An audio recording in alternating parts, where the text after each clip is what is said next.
नमस्कार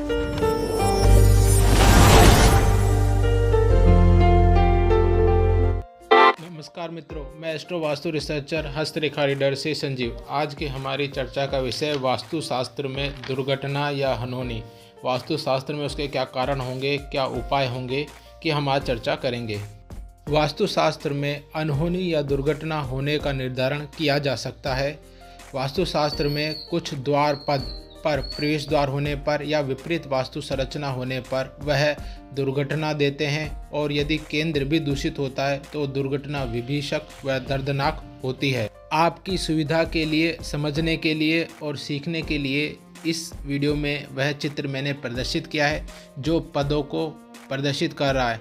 पहला जो पद जो दुर्घटनाओं के लिए हम जिसे निर्धारित कर सकते हैं वह पद पश्चिम दिशा में वास्तु पद संख्या 25 अर्थात पाप यक्षमा पद पर अगर द्वार या विपरीत वास्तु संरचना होती है तो वह दुर्घटना, व वास्तु अधिक बिगड़ा हो तो मृत्यु तक हो जाती है। इसमें जातक आत्महत्या या घर के किसी सदस्य को जला देने की घटना भी देखी गई है। द्वितीय, उत्तर या पूर्व का प्रथम पद सिखी पर वास्तु निर्माण या पद पर प्रवेश द्वार या विपरीत वास्तु संरचना होने पर घर में अग्नि दुर्घटना, प्रत्यक्ष रूप में प्रेशर कुकर फटना, पटाखे के रूप में, जलने के रूप में या अन्य अप्रत्यक्ष रूप में घर के निर्माण के दौरान या बाद में इलेक्ट्रीशियन या मजदूर के साथ कोई दुर्घटना होना, इसके सामान्य लक्षण होते हैं।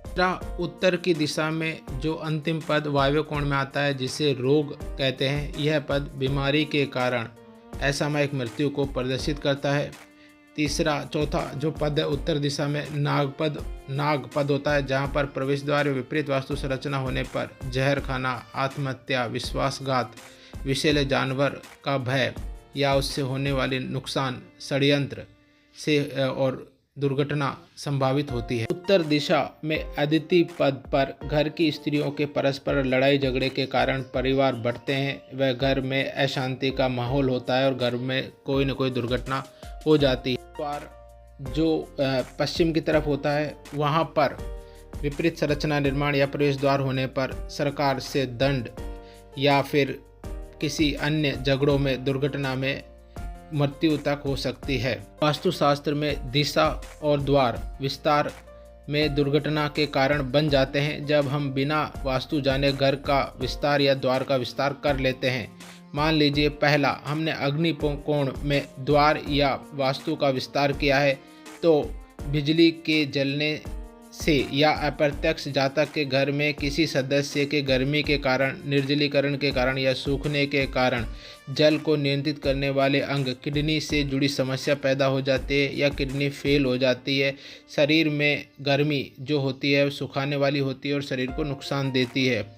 चूँकि यह क्षेत्र शुक्र से जुड़ा होता है, अतः शुक्र के कारण शरीर में शरीर सूखना, खूब खाने के बाद भी शरीर को अंग न लगना, कि फिर किसी अंग को नहीं लगना और सूखना, शरीर के रस का तंत्र गड़बड़ा जाना और स्त्रियों में गर्भाशय और संबंधित बीमारी हो जाना या दुर्घटना या ऑपरेशन का कारण बनते हैं। नैनत में द्वार या विस्तार, नैनत दिशा अंधेरा या संपूर्ण नकारात्मकता को दर्शाती है और अंधेरे से तात्पर्य नकारात्मक कार्य जो गैर कानूनी या कानूनी उल्लंघन होता है, जो जातक को अचानक दर्दनाक दुर्घटना, बीमारी या मृत्यु दे सकते हैं। यहाँ पर यह भी ध्यान करना आवश्यक है कि यह द्वार घर में मुखिया स्त्री या पुरुष को असाध्य बीमारी दे देता है तो घर का वास्तु बिगड़ा हो और उसमें उसकी असामयिक मृत्यु निश्चित कर देता है।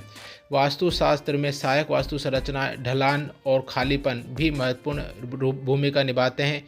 यदि मान लीजिए आपके पूर्व का हिस्सा भारी हो और ढका हुआ हो, इसके विपरीत हल्का पश्चिम का हिस्सा हो और ढलान युक्त हो, तो घर में प्रवेश द्वार जिस पद पर हो उसके अनुसार दुर्घटना निश्चित होती है।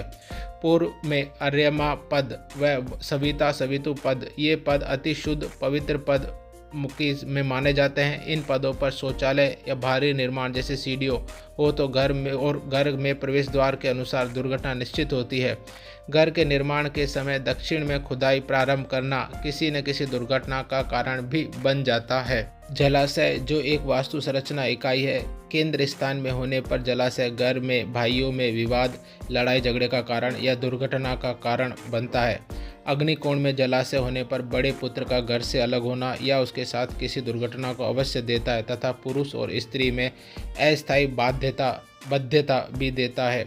दक्षिण में जलाशय होने पर स्त्री के साथ दुर्घटना का कारण बनता है। प्रवेश द्वार निश्चित करता है कि दुर्घटना क्या होनी है। उपाय वास्तु में हम यह मुख्यतः ध्यान रखें कि हमने जिन पदों पर प्रवेश द्वार या विपरीत संरचना निर्माण कर रखी है तो उन पदों को पर जो प्रवेश द्वार है उनको बंद किया जाए और उस दिशा में जो प्रवेश के लिए प्रशस्त पद हैं उन पर प्रवेश द्वार निकाले जाएं। इस हेतु आप हमारे पूर्व में दिए वीडियो को देख सकते हैं। यह जान सकते हैं कि किस दिशा में हमें किस पद पर प्रवेश द्वार निकालने चाहिए जो हमारे घर में सकारात्मक ऊर्जाओं को प्रवेश कराएं और हमारे घर में शुभता प्रदान करें। परमात्मा आप पर कृपा करे। हस्तरेखा वास्तुशास्त्र, अध्यात्म, ज्योतिष शास्त्र, स्वप्न शास्त्र, अंक शास्त्र के तर्कपूर्ण विवेचन हेतु सब्सक्राइब करें, शेयर करें, लाइक करें। धन्यवाद।